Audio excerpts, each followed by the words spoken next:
I am Randy Eggert, and this is for a class entitled Bad Words and Taboo Terms. And this lecture is called Do Swear Words Just Sound Bad? The Arbitrariness of Language. And this is the first of two parts, one on sound. So this question that we're beginning with, do swear words just sound bad? This is a question I actually get asked a fair bit. And the reason people think it is they think that words like shit or fuck or motherfucker, that there's just something about those words that makes them sound terrible.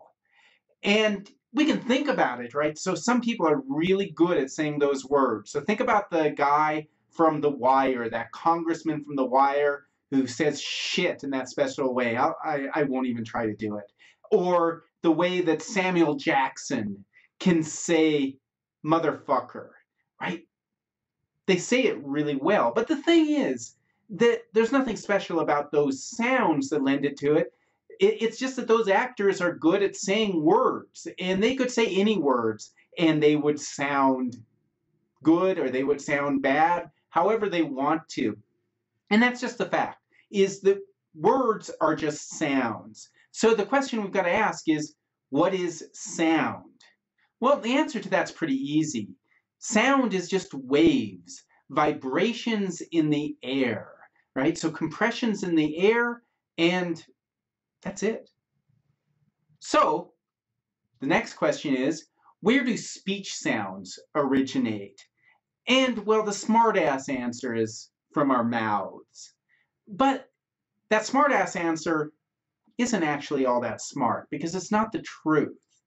The truth is that sound is going to begin down here in our lungs, right? Because the air, the compressions in the air have to begin somewhere, so we got to bring air in. And our lungs, they're like a balloon, right? They're stretchy, they're elastic like a balloon, and their natural state is to be deflated like this. And we got to work to bring air in. Just like blowing up a balloon.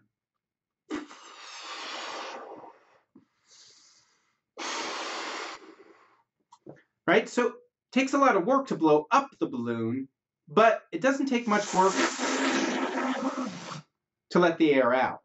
And same thing with our lungs. We got to work hard to bring the air in, but if we want to release it, we just relax. We just relax those muscles, and the air will naturally come out.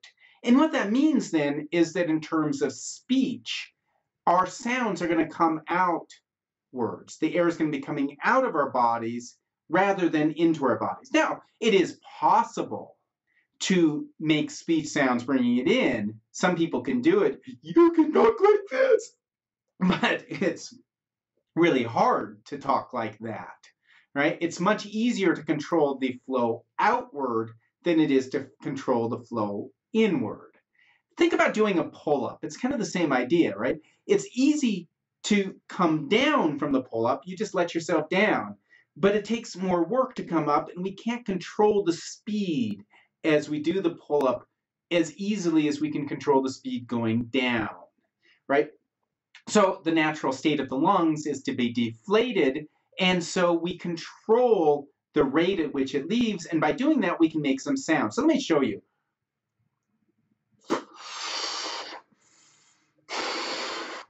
So if I control the air coming out,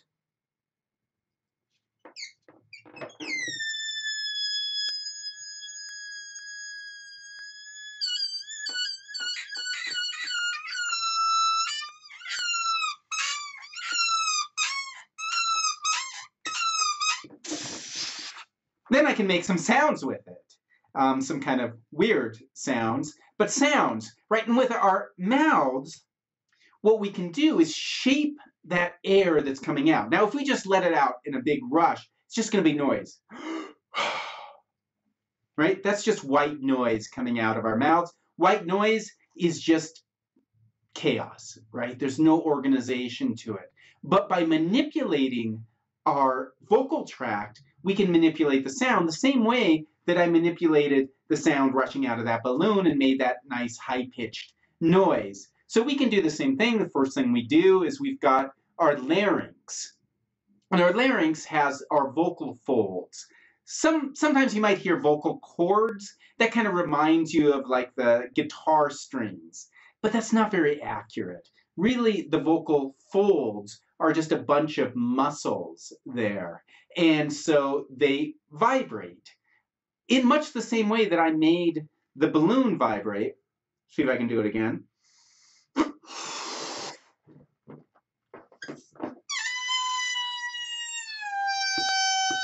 By making a really narrow compression for the air to go through, I make it vibrate, and fast vibration is pitch.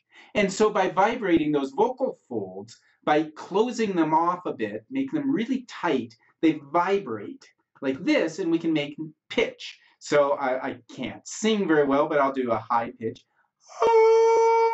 or a low pitch, and so we control it by how tight we make those vocal folds. You can do the same thing with your lips. Like think of a brass instrument player, like a trumpet player, buzzing their lips. And if they make them tighter, then it's going to be a higher pitch. All right, so we control the pitch down here in our vocal folds and make that vibration. With vowels, for example, and some consonants will have vibration here. And you can feel it. So if you make a s sound, there's no vibration. But then if you turn that into a z, you'll feel the vibration right here. Okay, so that is right here, the larynx. And then the air keeps going up, and we manipulate it with, for example, our tongue. And our tongue is a big muscle, but it's a very agile muscle. We can move it in all sorts of really precise ways. And by doing that, by raising one part of the tongue and lowering another, or flipping the tip of the tongue back, or touching the tongue to our teeth or the roof of our mouth, or putting the lips close together, we can do all sorts of things to manipulate the sound in there. And again, it's kind of like an instrument where, for example, on a trumpet, those valves are manipulating the sound. We manipulate the sound by moving our mouth around. And by doing that, we get all sorts of complex vibrations in the air, ultimately leaving our mouth or even our nose. So sometimes we will channel the air so that it goes up here. And that's done with that little velum right here that manipulates it by moving it around, and we can close off the nasal tract or we can open it up. And by doing all of those different gestures, we can make the full range of linguistic sounds to create the sounds of language. Now, the reason I'm going into all of this is to take the mystery out of it. Right? That it is just sound. It is just compressions in the airwave, and we are just manipulating it with our bodies. And some sounds are different, but they're all just sounds, and the sounds of a word like fuck are no different than the sounds of a word like love.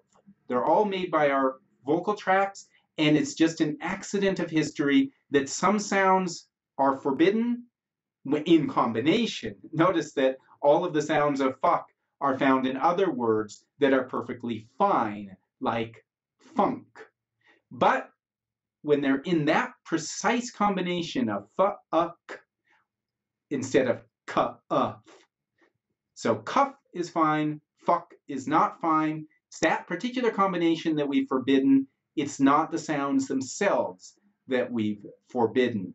We'll talk about how they come to be forbidden a little bit more in the next part.